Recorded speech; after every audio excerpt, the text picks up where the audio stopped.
Hello everyone, it's Alan again, and today we're going to talk a little bit about using floats on your page. This is an example that I created to kind of help illustrate the point. If you kind of look over in the CSS, you can see I have different colors laid out, and basically I set these elements to use these colors to help illustrate. So the body is this kind of sky blue color in the background, and the wrapper is white. The main section is blue, and the nav section is peach. Hopefully, I'm going to give this code out, and you can kind of play around with this example and kind of see how floats are used, and there's different ways that you can fix them. Um, let's see. Anyway, I'm going to go over to the HTML file. It's a pretty standard HTML file that we've been creating up to this point in this class, where we had the doc type declaration, the opening HTML tag, the head section tag, and then the body section tag with all the other elements inside of there. There's certain ones that need to be in the head section. We should probably have this layout by now. Some people are still kind of struggling with this layout, but this is pretty much what you need to get started. And then a closing at the bottom, the closing end wrapper, and the closing body in HTML. Anyhow, this page has a nav section and a div class equals main and a footer section inside the wrapper div. And what I've done is I've kind of written a little bit of JavaScript to add these column divs to the page automatically, because I'm lazy and I didn't want to actually type them in, so I just wrote a little bit of code to do that magic for me. It's in the site.js file that's going to be here, and this is basically pure JavaScript, where I just kind of define two functions, and what it does is it creates a column, and class equals column. You can see I use an escape character here to use that inside. So anyway, what this is doing is it's building that column div, and it's calling this paragraph function, which is going to return this text with somewhere in the middle. The purpose I did this is so that I return a random amount of text. That way that the columns are not always even, that on every page load they'll be a little bit different, so that you can, in the real world, it'll be hard to line up your columns so that they're always the same width. So basically by doing this, every time I hit the refresh button, I'm getting a different length in the paragraph tag here. So anyway, that's how these section 1 through 6 is being shown. And then in the HTML file, the paragraph tag is there. And it's pretty standard layout. I haven't added any floats or anything into it yet, but I kind of see that I'm ready for it, and I have comments in place and says where these floats are going to be clearing at. But I haven't activated them yet. This is kind of showing you as the code you're going to get out of the box. Anyhow, in the CSS document, I'm going to flip back over here. And if we look at it, I have all the floats commented out at this point. I haven't added any floats in yet. So there's the float on the main, there's the float on the nav, and there's the column floats for the main section. And I did a little something different with the footer just because I wanted to illustrate that there's more than one way to do things here. So anyhow, first thing I'm going to do is I'm going to take off. I want to float, I want to basically make these purple columns into some kind of column-based layout. So I'm going to move my code here over to the other side. These are comments, by the way. The green are comments. So I'm just going to add those floats in and save it and show you what it's going to do here. So it went and made a let me turn that to 33.3. So there, 3-column layout. So anyway, this is I added a 3-column layout here, and you can kind of see that the blue from the main section is undershadowing the purple divs, and the paragraph that's at the end here is trying to wrap itself up underneath the 6. So this is kind of, if you first start using float, you might see something like this. Now if I hit refresh a couple times, it might get real weird, such as exactly that's what I was looking for.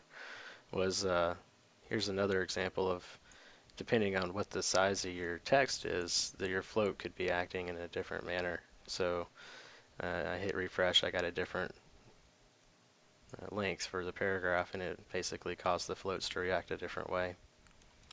It's kind of how floats work. They're all kind of stacked to the end, and the browser will try to wrap them around, but it's, it doesn't always going to do a good job. That was an interesting one there. Um, so it really depends. If you're using floats in this manner, then you kind of have to make sure that your heights are all the same. So anyway, what I want to do is I want to kind of fix at least this paragraph tag down here, because I don't want it to break like that anymore. I kind of wanted it to sit out on its own, just like the paragraph tag does down here. So I'm going to go back to the index file, and I'm going to uncomment this first one here that clears the column floats. And when I take this one out and hit save, it's basically adding this div class equals clear that you're probably hearing so much about.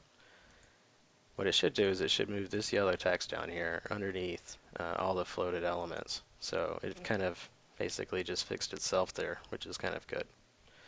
But the columns are still going to do its thing because that's just how the floats work.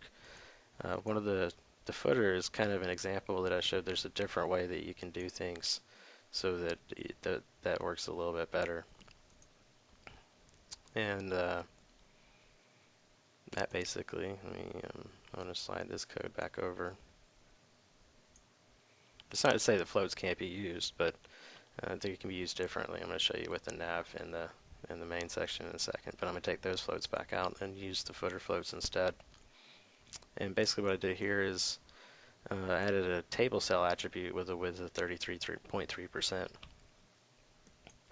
And you can see, I'll show you, well, let me actually pull that back over so tell the difference between the two methods. Okay. So here we can see that that worked the way we wanted to, and the color of is coming all the way down so that the row kind of matches itself. For example, like see how section 6 has this jagged edge here. The footer won't have that if you do this table cell attribute type property. I kind of left it there.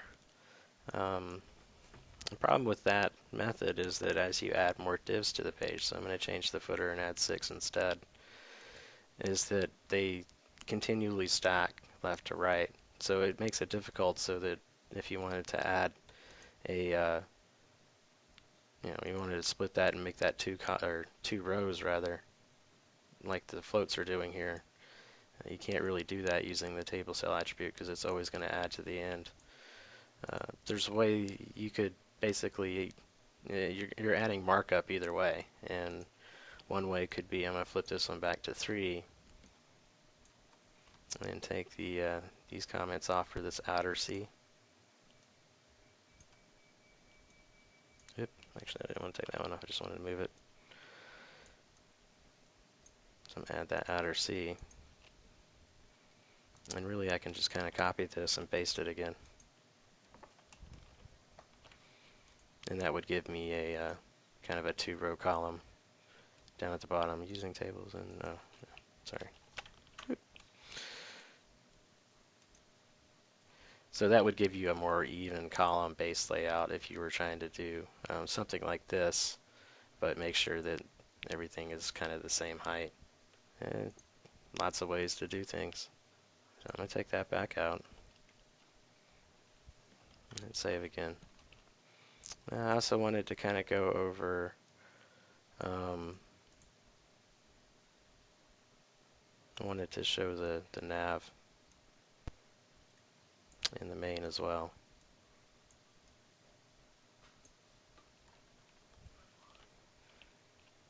And these are still floated. Yeah, and this is going to really mess up our page. So the green is coming from the footer. Let me scroll that back up so you can look at the colors again. The green's coming from the footer, and it's way up here with the nav image, which is really strange. And the blue is still here, even though this break is still fixed its way. There's a div class equals clear between right in front of this paragraph tag, and it's clearing the column floats.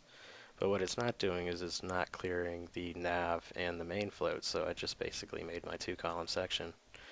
And you can see that the footer is doing something really strange, even though the actual columns are showing the way they should. And that's because I don't have a clear in between, or I don't clear the elements when I float them in my page. So this is where the second comment comes in, and these floats are cleared. And you can hit save. And so now you can see that the wrapper white is actually coming, is not, it's not green. Basically the footer starts where it should and not way up in the top of the page. Let's see, that's kind of all I kind of had to show for it. It's really kind of, you have to experiment with it and play with it. If you know that your columns are going to be the same height, like if you're using images like I did in the Altos web example, then you don't have to worry about worrying about these extra colors showing up from underneath if you're trying to make a more colorful layout like this. I think that's really about it. You just kind of have to get in here and play with it. Turn these comments on and off, where I've closed off the divs here. So I just took off, for example, I just took off the one that clears the column floats. So even though now the nav and the main section have a clear to stop them from the footer section, I'm essentially taking this clear section out. You'll see that it went back kind of the way it was before, where it's kind of tucked in here, kind of after the last image. Anyway, that's kind of my example to help illustrate floats, and I would say kind of use this example to kind of experiment with setting it up and tweaking the floats and things like that. It should be a pretty decent example to get you started, and even a little bit of JavaScript in here where I can, you can start learning how to write your own functions to make your life easier in some regards. Anyhow, I hope this was helpful, and let me know if you have any questions. Goodbye.